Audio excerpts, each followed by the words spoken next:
the more you practice and the more you get a feel for the broad range and the spectrum of difficulty in which the MCAT can actually ask questions, perhaps the more confident you'll feel when you do come across an easier set on test day.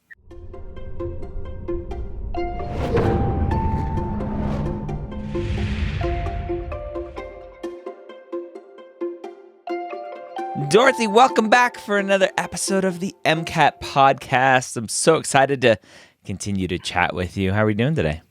Doing great. How are you? Thanks for having me. I'm happy to be back. I'm excited. Hopefully students are loving you because we got some more Dorothy in store to continue breaking down Blueprint MCAT Full Length 1. We are in the Psych Soc section, passage 8. So, going to continue our breakdown. Almost to the end. What is it like? Last stretch. Yeah. What is it like? What advice do you have for students who are starting to crash at this point? Right. The old, I think they're Snickers commercials. The whole "don't bonk." Oh, yeah. I think like eat a Snickers. Like I don't know if that's the best idea, but what advice do you have for students who are just struggling to get through these last couple passages? Yeah, I think that sugar crash is great while it lasts, but always inevitable, unfortunately, especially if you're testing for 90 minutes at a time. And so I always look forward to the Psych Soc section, actually, because it's that last stretch. I like to think of it as just a little bit of a break from the harder sciences. Not that it's necessarily easier, just it's a different kind of thinking, I think, than you might see in biochem or chem phys. So it's kind of that last stretch. Think about what you want to do after the MCAT is finished. Think about kind of those external motivators that are getting you to the finish line here. Yes. Think about those adult beverages maybe that you'll consume to celebrate being done with the MCAT potentially. Exactly. Awesome. Okay. So don't get too distracted, but there's some things to think about there, which is good. Yeah. All right. Well, let's go ahead and jump into passage 8 here. Again, this is Full Length 1, which everyone gets for free by signing up for a free account over at blueprintmcat.com. Let's just get started here. First paragraph. Nigeria has the second largest number of HIV-infected persons in the world, and HIV control is a significant challenge. Studies show that an individual's perception can increase their HIV risk and vulnerability and also influence their HIV protection behavior. These studies follow the theories of planned behavior, protection motivation, and health belief model, which are based largely on people's beliefs about their own vulnerability to health risks. Despite the prevalence of HIV infection, poor perception of people's vulnerability in Nigeria has rendered abstinence and needle avoidance campaigns ineffective. All right, so a lot of information in that first paragraph. I'm probably just noting that, hey, some people don't understand how vulnerable they are to HIV. So I would probably highlight something that reflects that. So in the second sentence, maybe I would highlight an individual's perception can increase their HIV risk and vulnerability. And then from that, it kind of follows that their behavior might change accordingly, depending on how much they perceive themselves to be vulnerable, right? And so that's probably all I would highlight, just that little stretch in that first paragraph, but just noting that vulnerability and people's perception of that can be different from their actual risk. All right, next paragraph.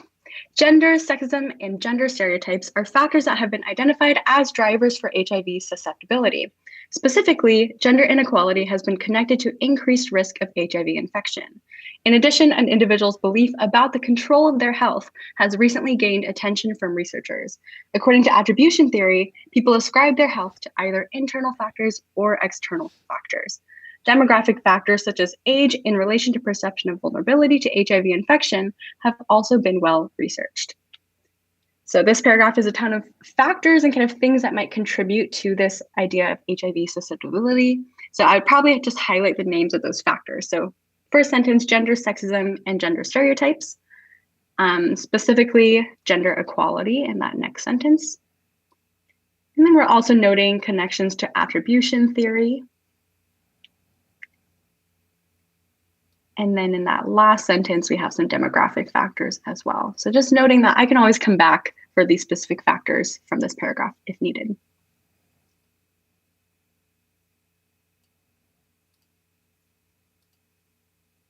Amazing.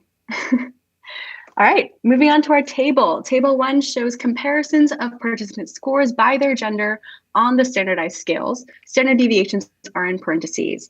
So my approach with tables, I just go and look at all the different categories. So whether it's by row or column first. So if I go down the columns, I guess I've got variables, perceived vulnerability, ambivalent sexism, hostile sexism, benevolent sexism, sexual assertiveness, gender stereotypes, and health locus of control. So I have a lot of factors that are being measured quantitatively, apparently. I'm not really going to highlight anything here, just noting that these are very much in line with the kind of factors that were noted earlier. On the top of the table, though, I'm seeing male, female, total, and t-test results. So we're comparing genders, but we also have t-test results, which means we have significance.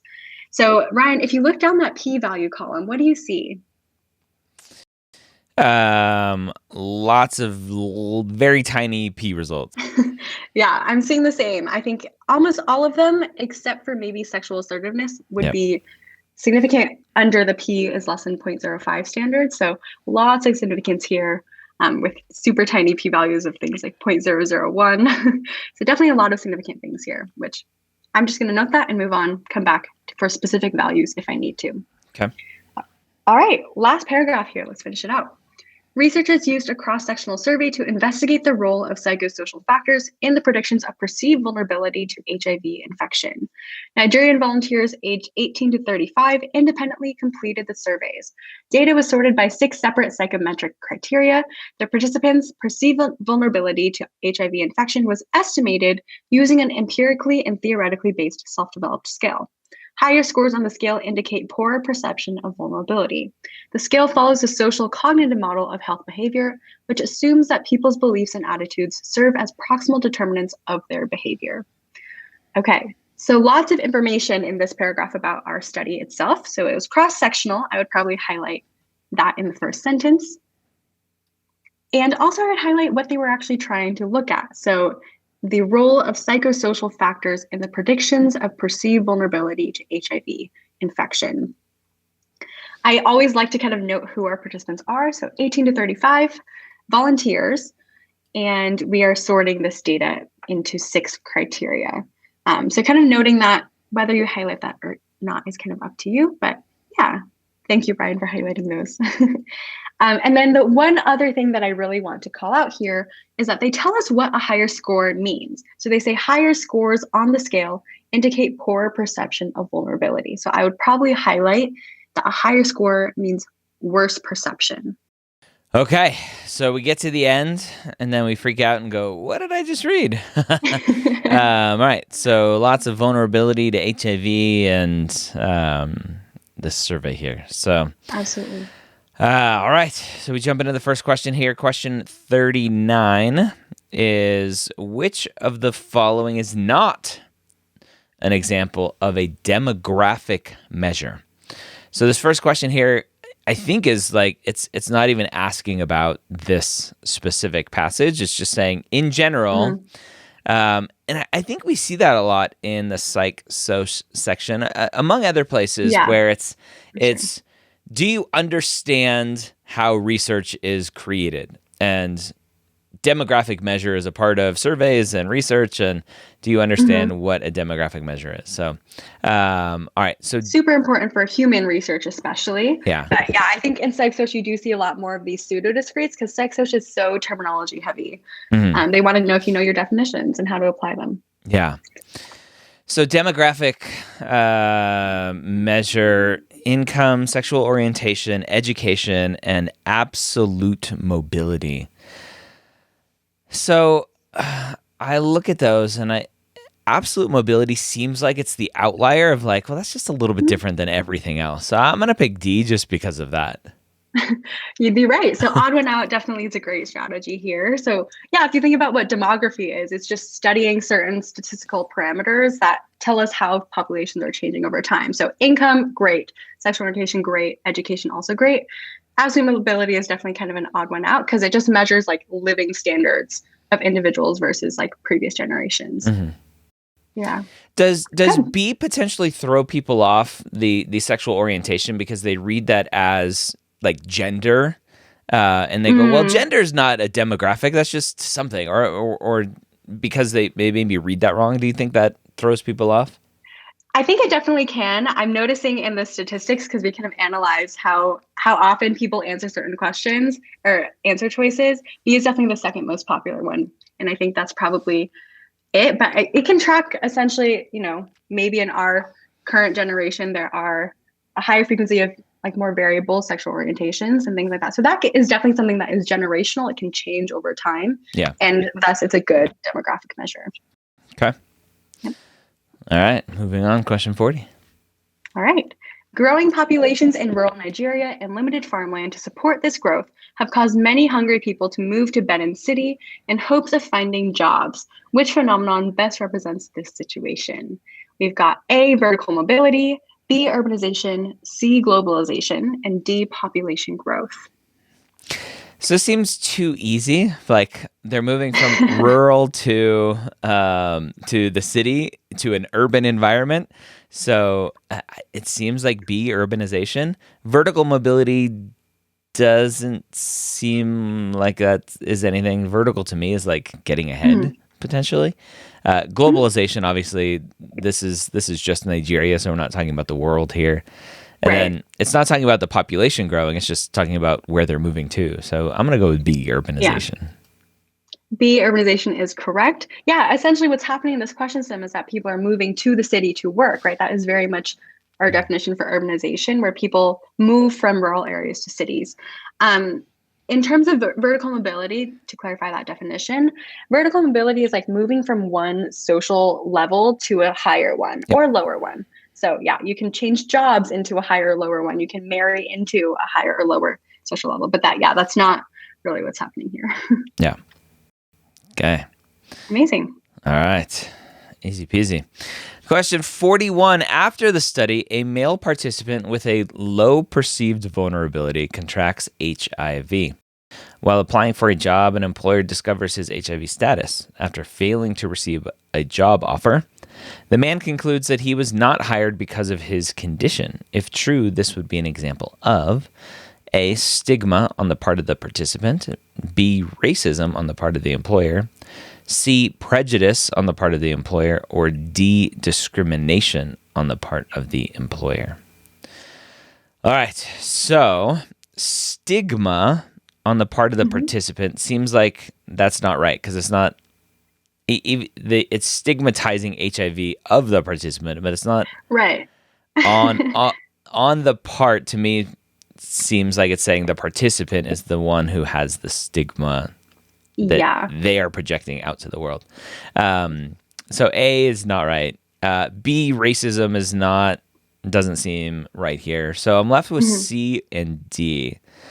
So prejudice and discrimination. And so I'd have to think about what is the strict definition of both of those. Right. I'm going to go with D, discrimination, just because discrimination to me seems like that's the one where bad things are happening to the participant because of discrimination. Prejudice just doesn't seem like it's the right word there. Yeah. D is correct here. So it is discrimination by the employer. I think the MCAT is really particular about this definition for prejudice versus discrimination. And the thing that makes discrimination a little different is that it has to involve some sort of action or behavior. So there is some sort of irrational, often negative treatment of a person or maybe even a group due to the prejudice. So the prejudice itself is like just this attitude of being irrational or negative towards something or someone. Discrimination is acting upon that prejudice and having it filter into your behavior. And so because this employer is actually not hiring this man because of their HIV status, that is discrimination because they are holding back employment from this person.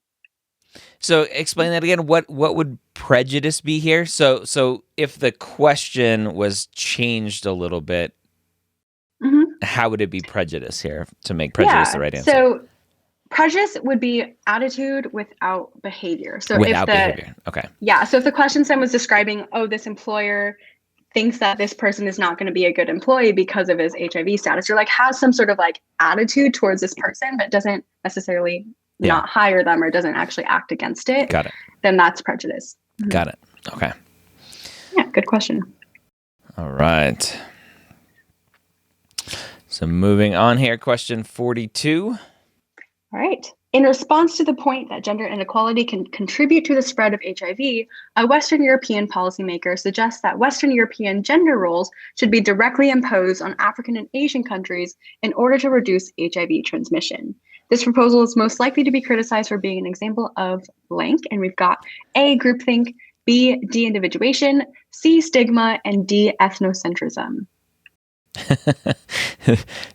I don't know. It's just too easy. It's like you're taking your one kind of here in Western Europe, aka our white people, and Right.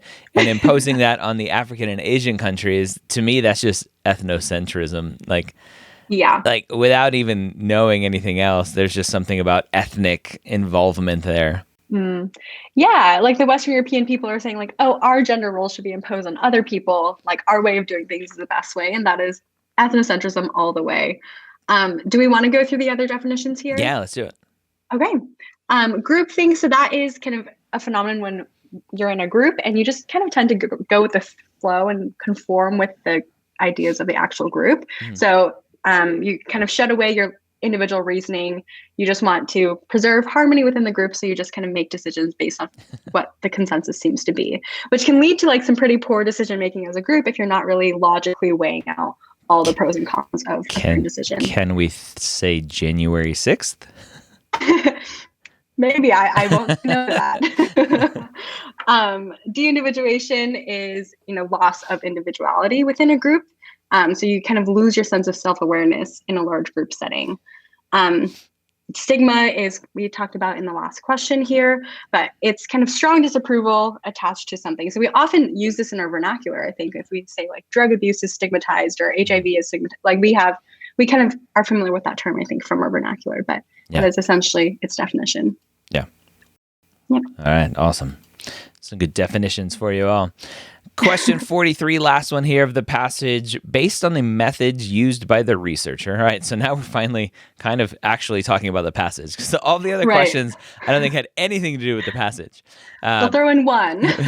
Based on the methods used by the researcher, which of the following represents an inherent limitation of in this study? A, information obtained from the surveys is susceptible to confounding variables. B, failure to demonstrate the comparability of patients in treatments and control groups. C, failure to use appropriate controls or comparison groups. Or D, information obtained from the surveys is susceptible to subjective bias. All right, so we know that the methods it's all survey based, right? It's something we highlighted here. Cross-sectional survey to determine the role of psychosocial factors in the predictions of perceived vulnerability to HIV infections. And then we know volunteers 18 to 35, so there's a little bit of potential issue with who they're picking. And then the data sorted, blah, blah, blah. So if we look at information obtained from the surveys is susceptible to confounding variables. Well, kind of, I don't know. I know there's confounding and non-confounding and the strict definition of those and blah, blah, blah. I'm going to ignore that one for now because those always confuse me. Those confounding variables always confuse me. B, failure to demonstrate the comparability of patients in treatments and control groups. I don't know if this actually plays a part because they're really not talking about treatment and this and that and control groups. It's all survey and like what people think. And so exactly. So these. Go ahead. Are you getting rid of B? I'm going to get rid of B. All right. Yeah. Controls or comparison groups are really only applicable in those experimental studies because you need to ensure that whatever your treatment is actually having the desired effect. So this is survey based, as you said. So it's really not applicable here. Yeah. So I'm going to get rid of B. C, failure to use appropriate controls or comparison groups. So again, C, I'm going to get rid of for the same exact reason.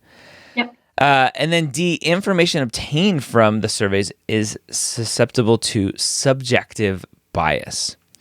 Right. And subjective bias is, to me, why surveys are terrible, because the person Yeah. answering the surveys, they're going to answer it either to make themselves look better or to give the results that they think the researcher wants to know. And so I'm going to go with D, just because I know that surveys are one of the worst data collection methods, and there's lots of issues with it. So I'm going to go with D just for that reason. Yeah, the subjective bias piece is definitely a bigger issue than the confounding variables, especially since we don't have information as to what those confounds could be. But yeah, as you said, whenever I see surveys in experimental methods, I'm always like, that's a little, I don't know, not quantitative. You can't really measure anything that's not in a subjective way. So probably the biggest issue here for sure. All right. I love this passage. This was easy. I think you were 5 for 5. I think so too. So I'll take Amazing. it. I'll take it. Psych social. I'm crushing it. All right. So we get done with passage 8. When you get a passage like this on the real MCAT, right? You're there. You're like, I think that was too easy. Like, what is? My brain goes, I must have screwed all of that up because that seemed too easy. What do you tell yourself in those situations? Yeah, it's definitely a fine line between like second guessing yourself and being overconfident. But yeah, I think there are going to be some easier passages. There are definitely going to be some harder passages. So just kind of know that and kind of feel that out when you're doing your practice exams, because you might even in your full lengths be like, okay, I felt good about that one. Now let's see what the next one brings. And so I think a lot of that does also come with confidence in your own content review as well. So if you know your definitions, you don't have to go back. Don't second guess yourself. You know them, just move on. And so I think the more you practice and the more you get a feel for the broad range and the spectrum of difficulty in which the MCAT can actually ask questions, perhaps the more confident you'll feel when you do come across an easier set on test day. Yeah. I think the key advice that I would love to give students is don't get too excited when it's an quote unquote easy passage, and don't get too down when it's a hard passage, because you don't know if the passage that you just did and you're like, oh my gosh, I've never seen anything like that at all. What the heck was that? You don't know if that's the experimental passage, right? The double MC is always testing new questions and new ways to present information. And so they may have these experimental questions and passages that aren't scored, and don't let that trip you up on your test day. So get done with a passage or your set of discretes and just go, I'm done. Time to move on. Don't judge every question and every passage as you go. Absolutely. If you're really unsure about a question, flag it so you can come back and review it. But I like to think of like I'm wrapping a bow on every passage set before I move on to the next. So I'm feeling good about it. Maybe I win some, I lose some, but we're moving on. All righty. And that way you can really cleanse the palate before you move on to the next passage.